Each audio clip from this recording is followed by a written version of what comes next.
Peggy 18. Hi, my name is Ashraf Ismail, Game Director of Assassin's Creed 4 Black Flag, and I'm excited to show you more of our open world locations and activities. This is by far the biggest and most diverse game world we've ever built. Over 50 major locations and more than 75 uncharted islands. In this demo, we will be jumping around to different parts of the Caribbean world and showing off some of this diversity. Here we are on Andreas Island, a coconut island with a pirate village. Up ahead, we have a tavern. Taverns are places where you can hire crew, pay for secret information about valuable convoys, you can play mini-games, and of course, you can have a drink. To gain access to all of this, you need to prove yourself with your fists.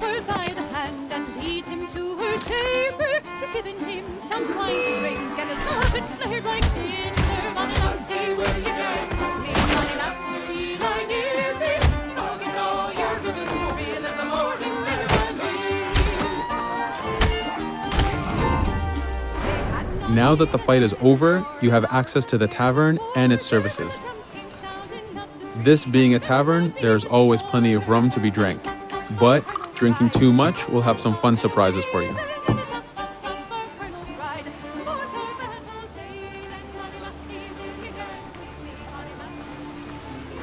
Now let's head to that viewpoint and sync up.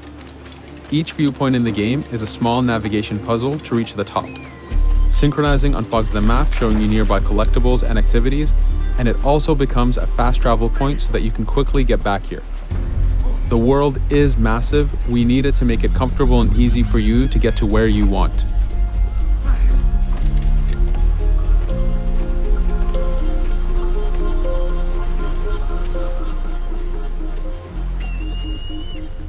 These viewpoints are also an opportunity for us to show off how beautiful and expansive this world really is.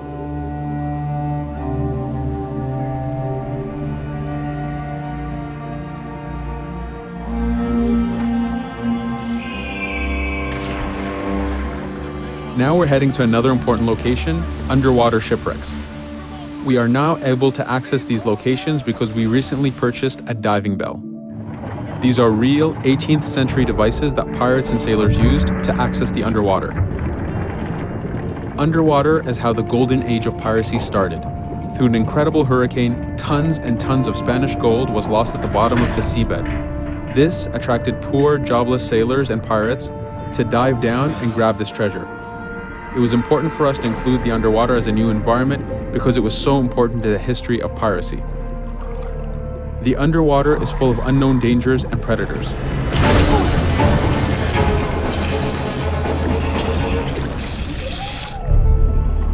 You do have to pay attention and act quick, but the risk is worth the prize as you need a lot of money to get all the upgrades for your ship, the Jackdaw.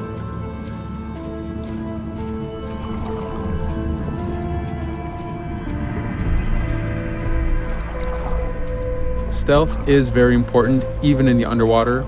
Here we can use the seaweed and plant life to keep yourself hidden from sharks and other dangers.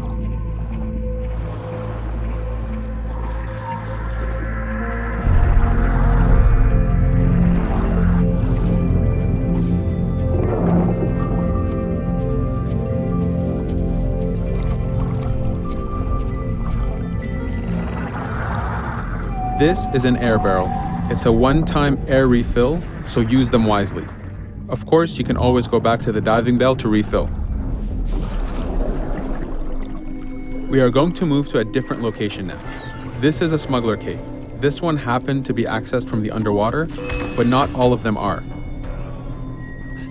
Here, we ran in without looking around, and this got us in a little bit of trouble. But it was only 2 guys and we took one by surprise, so not too bad. Caves are heavy stealth locations. Stealth is key in this game. We've put a lot of effort in to make it a valuable and exciting gameplay for players. Since we came from the underwater, Edward does not have his weapons or guns. You will have to use your stealth tools to get through this. Here, we will utilize the whistle to take out the brute.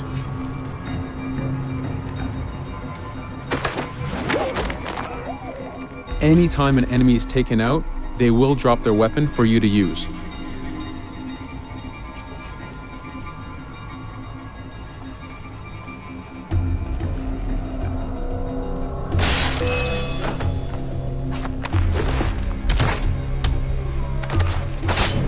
Again, we are taking these guys by surprise and using their own weapons against them.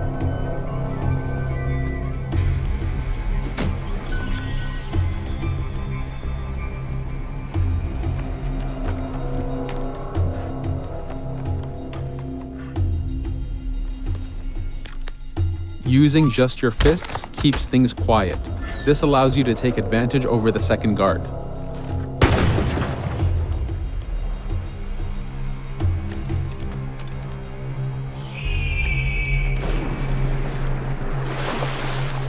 Up to this point, we've been doing a lot of pirating. This has attracted the attention of pirate hunters. This is fed back to you with the clashing swords above the health bar.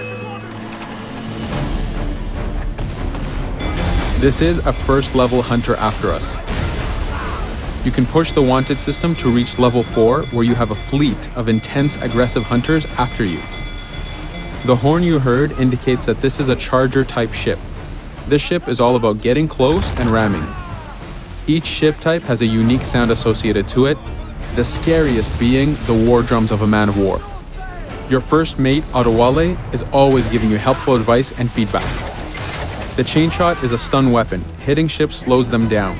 Great for stopping a charger's attack.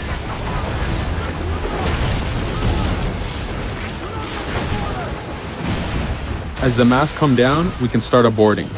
We need to take out 10 crew members to win the boarding. Of course, we can do it any way we want.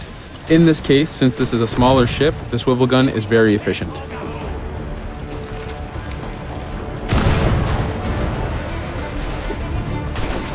There are many objectives in the boarding system, including destroying powder keg reserves and removing the flag from the top mast. But the most basic objective is to eliminate the crew. Here, you can see Edward utilizing his dual cutlasses and guns, combining them in counters and combo attacks. You do have a max of 4 shots before reloading, so make them count.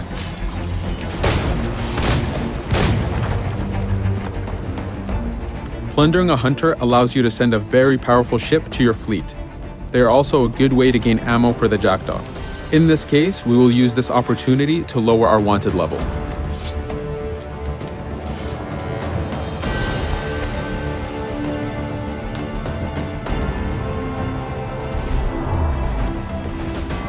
A very important new activity in Black Flag is harpooning. Historically, pirates harpooned as a source of income. Ready the whaleboat, lads.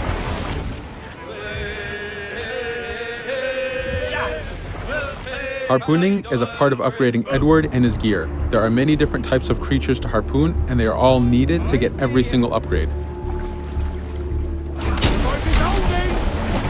Steady now, lads.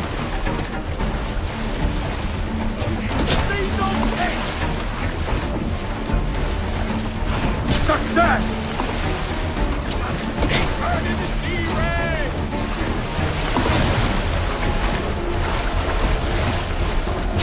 It's weakening! The blast has torn the rope! Stay sharp, lad. This is one of the smaller harpooning targets. Just imagine taking on a great white shark or a blue whale.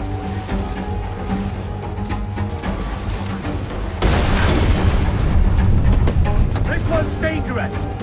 The harpooning activity itself has upgrades, and you will need them to take on the bigger targets. You can upgrade the health of the rowboat, the number of harpoons you carry, and the damage of the harpoons themselves.